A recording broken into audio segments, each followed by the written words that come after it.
My stepson and his wife refused to let me in during their housewarming. She even said, "It's $1,300 for non-family entry," demanding money. When I said, "Okay, I'll leave," and walked away, they laughed. But 3 days after I went to the bank, their house. "What brings you here? No way you can come in since you're a stranger." My son and his wife, who had been living with us, decided to move out after building their new single-family home. Their new house was finished, and today was the housewarming party for friends. I decided to go to celebrate, but my son and his wife turned me away at the gate, saying something unbelievable. "If you really want to come in, pay an entrance fee of $1,300. Her words were so outrageous that I was stunned. To call me a stranger? When I'm her mother-in-law and we lived together until recently. To come for a housewarming and be asked to pay an entrance fee. And such an exorbitant amount at that, while she smirked. As I digested what she had said, a raging anger began to boil inside me. Thinking back, she had always been extremely rude when we lived together. She looked down on me, yelled at me, and treated me like a servant, making me do household chores and take care of the grandchildren. Especially with the grandchildren, she would often leave them with me to go out. My son was entirely on her side, and it seemed like a lie that we used to be close. Before his marriage, I couldn't take it anymore. I decided to teach them a lesson.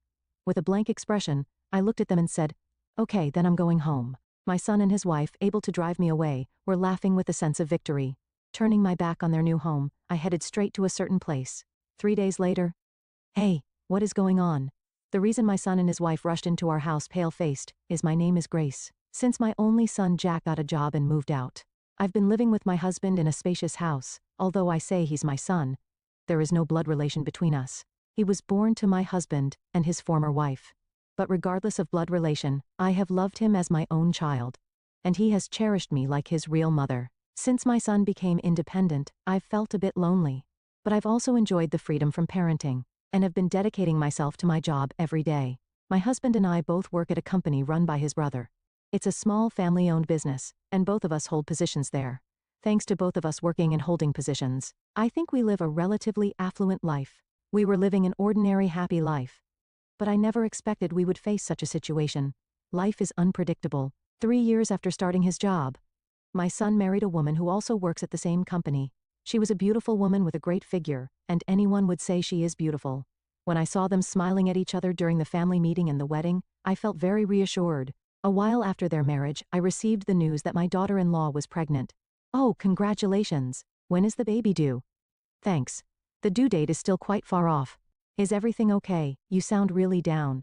Happy to hear the news of my first grandchild, I congratulated him. But his voice was somber. I asked him if there was a problem, and he started speaking in a feeble voice actually.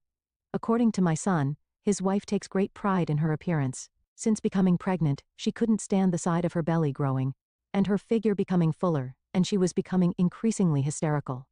Every night she would step on the scale, look in the mirror and scream. My son would console her, saying, "It's proof that the baby is growing well. It's not that you've gained weight," but it seemed to have the opposite effect on her. My daughter-in-law saw my son as a husband who didn't understand her troubles, and her irritation only grew. Unable to endure her daily verbal abuse, my son felt overwhelmed. "I can't support her by myself, please help." He pleaded in tears, asking us to let them move in with us. Honestly, I didn't think moving in with us would distract my daughter-in-law, and there wasn't much support we could offer since we were working during the day. I told him that, but sympathizing with his plea that he might collapse if he continued to live alone with her, I consulted with my husband, and we decided to let them move in with us. From the day my son and his wife moved into our house, my impression of my daughter-in-law worsened. The first thing she said when she moved in was disparaging about our house. "What's with this house? It's so old and dirty. And it's cold too." I would have preferred a small apartment. Our house is an American-style house that has been built since my husband's grandfather's time. It can be said to have a quaint charm, but it is also old in many ways. There are gaps that let the wind through. So while I couldn't deny her complaints, it was incredibly rude of her to complain so blatantly in front of us, the homeowners and her in-laws. But her misconduct didn't stop at ridiculing our house. "Mother, can you make dinner quickly? And make sure to clean properly. It's unacceptable to have dust accumulate inside the house. What if something happens to the baby that's about to be born?" My daughter-in-law began to treat me like a servant and throw derogatory words at me. I once admonished her attitude, but she retorted, "I'm pregnant. What if I miscarry because of stress?" and refused to change her disrespectful behavior. I thought it unlikely she would miscarry just from that. But it's true that pregnant women are delicate and can't be taken lightly. I hoped her attitude would calm down after giving birth. Surely she was just irritable because things weren't going her way during pregnancy. Hormones would also be fluctuating, and she must be suffering. With that in mind, I reluctantly chose to endure her tyranny silently. A few months after my son and his wife started living with us, my daughter-in-law gave birth to a healthy baby.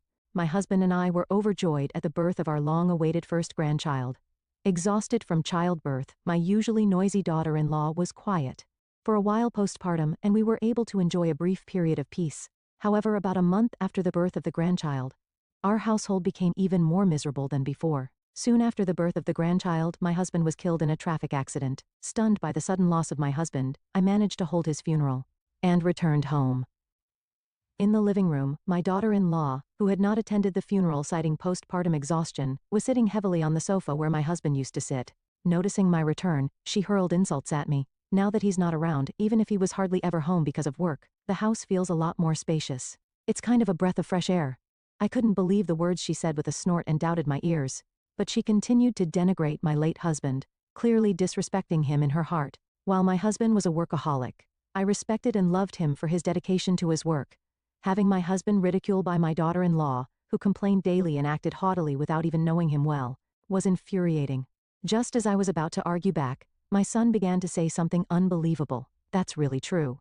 He was never home but always nagging, which was annoying, joining in with his wife and mocking my husband.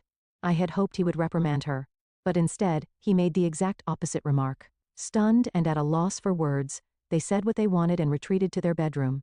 From that point on, my son's behavior flipped. He always just watched as his wife disrespected me and acted poorly, never calling her out on it.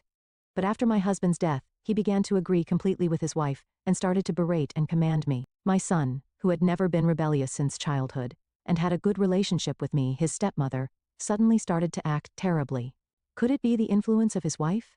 But apparently, I was the only one who felt that my son's attitude had suddenly changed. The reason his wife looked down on me, it seems, was that she had heard from my son that I was not his real mother. I know, you're not Jack's real mother, right? I heard he never really saw you as a mother. Besides, acting like a mother and bothering him all the time was annoying, and he said he had been putting up with it because of his father, but actually wanted to leave home. When she told me that, I felt as if the ground had collapsed beneath me. I couldn't believe my son thought of me that way. Smirking, she said, "That's why I have no reason to respect you either," and left. I stood there, stunned, watching her walk away. Moreover, the behavior of my son and his wife escalated.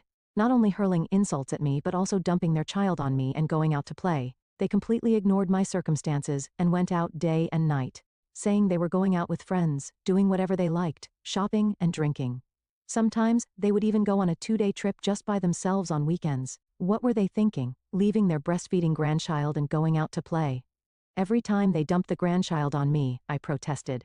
But they wouldn't listen. On the contrary, they even said, "You should feel privileged to spend time with your adorable grandchild." The worst part was them dumping the crying grandchild on me at night. "Hey, I was sleeping well, and you woke me up.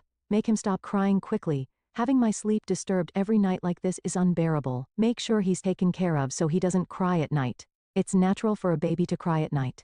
No matter how well I take care of him during the day, a crying baby will cry." To demand that I fix that, and to dump the responsibility on me without trying to solve it themselves, shows they lack awareness as parents. Although I felt unjustified anger, if I refused to take care of my grandchild, he would probably be neglected. Unable to abandon my adorable grandchild, I had no choice but to take care of him as my son and his wife commanded. As time passed, years went by. My grandchild grew healthily and began to become less demanding, truly adorable.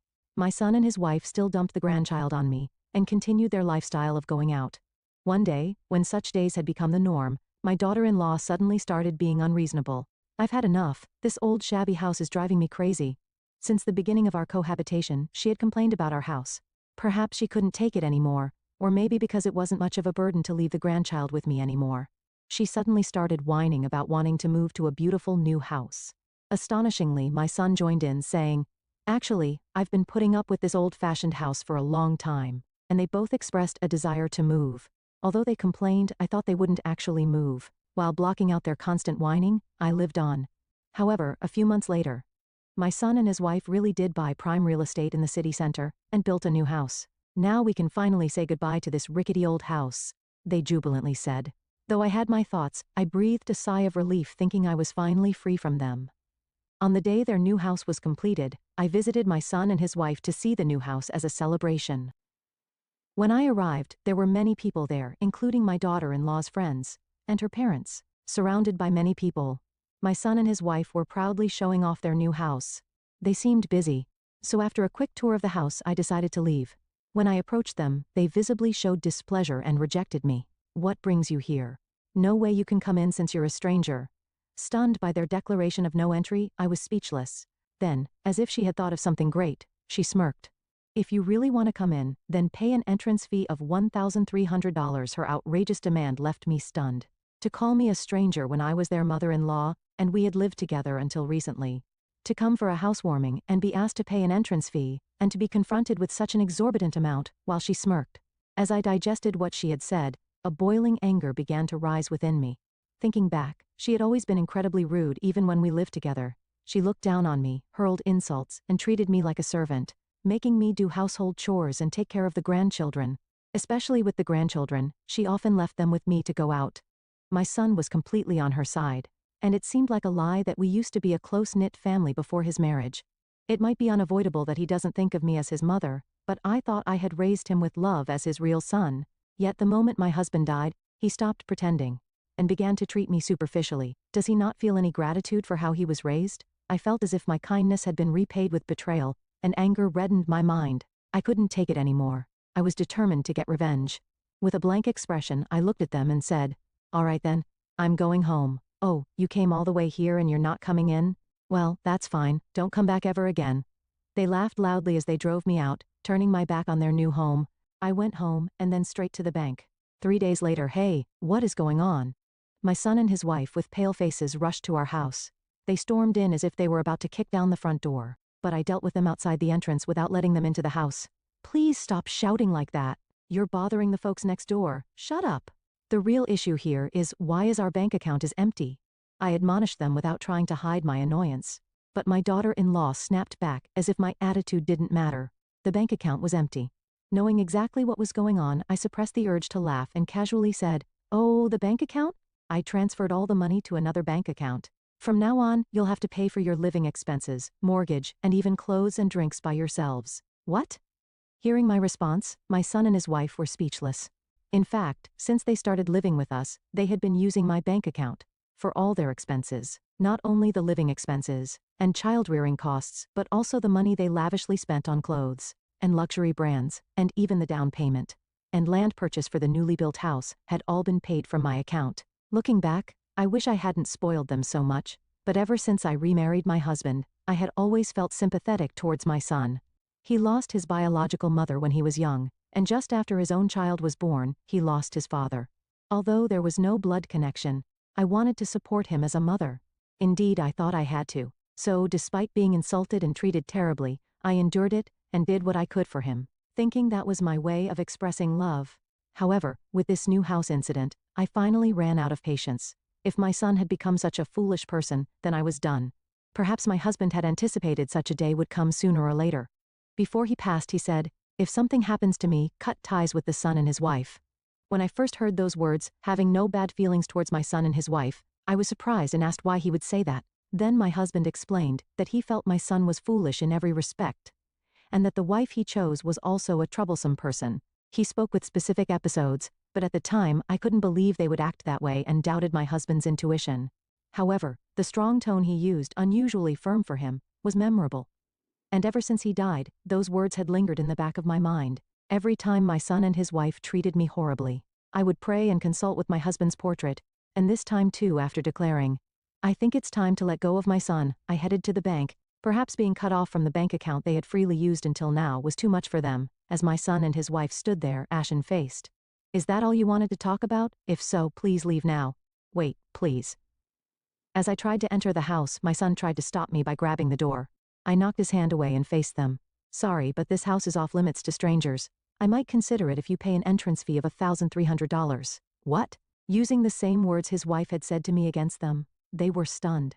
They seemed indignant, but eventually, they left without a word. I thought I was finally free from trouble, but it wasn't that simple. The next day, my son and his wife came to visit our house again. Mom, good morning. Sorry about yesterday, it seems we both got a bit flustered. Are you angry? Oh, you seem tired, Mother. Shall I give you a shoulder massage? Their tone had completely changed from yesterday, trying to gauge my mood. His wife, who had never called me mother-in-law before, was now using that term while making coquettish gestures, clearly trying to ingratiate themselves with me. Instead of properly apologizing for their past actions, they superficially tried to ingratiate themselves to improve their situation, which was nothing short of shallow. They probably didn't think I was serious about disowning them. I was too disgusted to say anything, but their overly friendly approach was so annoying that I bluntly rejected them. No matter how much you try to butter me up now, I won't give you a penny anymore. Please leave. Realizing that their ingratiating tactics weren't working, they immediately dropped their smiling masks and started yelling in anger. Who do you think you are, acting all high and mighty after we showed you respect? Don't get cheeky with us, you old hag. Just give us the money. Their true nature came out, and they hurled unbearable insults at me. Their behavior lacked any decency. It was simply awful. As I considered calling for help because they were becoming a real nuisance. To the neighborhood, my daughter-in-law screamed, "Don't ignore me," and threw a potted plant from beside the entrance to the ground, shattering it. After a moment of silence, my son yelled again. "Just go ahead and die already, you old hag, then all your money will be mine." My daughter-in-law nodded in agreement with him. I was momentarily stunned by their statements and their behavior. My son thinks he will inherit everything? After grasping what he had said, I couldn't help but laugh out loud. It seems they were completely mistaken. What are you talking about? You don't have any inheritance rights. What? Don't make stuff up. They refused to believe it, but as I explained the facts, their faces grew pale. The truth is, I never legally adopted my son. Legally, he's just my husband's stepchild, and he has no rights to my estate. For my son to have inheritance rights, I would need to adopt him or write a will. And of course I have no intention of writing such a will. The only remaining option would be adoption. But I have already filed a non-acceptance declaration to prevent him from doing so unilaterally. In other words, unless I change my mind, there is no way my son can inherit my estate. So, even if I die, I will not give you any money. Now if you understand, please leave quickly. But, completely relying on inheriting my estate, the fact they learned was obviously a shock, and they were speechless and dumbfounded. Despite my urging them to leave, my son and his wife wouldn't move. Exasperated, I picked up my smartphone and made a call. "Hello, is this the police? Actually, a potted plant at my home was broken. Yes, the culprits are still in front of me, so could you please come and arrest them quickly?" What? The police. I called the nearest police station. I had reported the destruction of the potted plant by my daughter-in-law as property damage. Realizing they were reported to the police, they trembled and fled from my home before the police arrived. Watching them hastily flee, I finally felt that the problems that had plagued me 4 years were resolved, and I sighed with great relief. Later, although the potted plant was broken, I decided not to press charges as I had no injuries, and I just wanted to drive my son and his wife away from my home, considering the potted plant was not that expensive.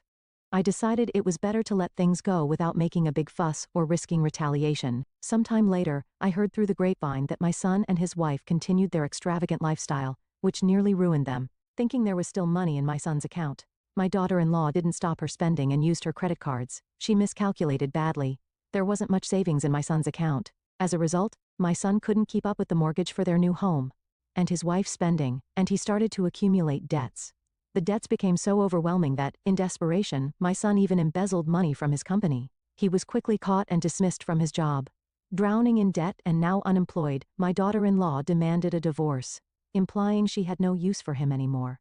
However, my son refused to agree to the divorce, and their argument eventually led to a lawsuit. Astonishingly, during the legal battle, it was revealed that the grandchild was not my son's child. In other words, my daughter-in-law cheated on my son. This added financial problems to the situation, making their divorce even more of a fight. They're still tangled up in a nasty legal dispute, always hurling insults at each other. As for me, I've been freed from the troublesome issues with my son's family that had been a headache for years, and I've been able to devote myself more to my work. As a result, our company's sales have multiplied, and both the staff and my own reputation have improved. There's no further promotion or salary increase, but I wasn't particularly interested in that anyway.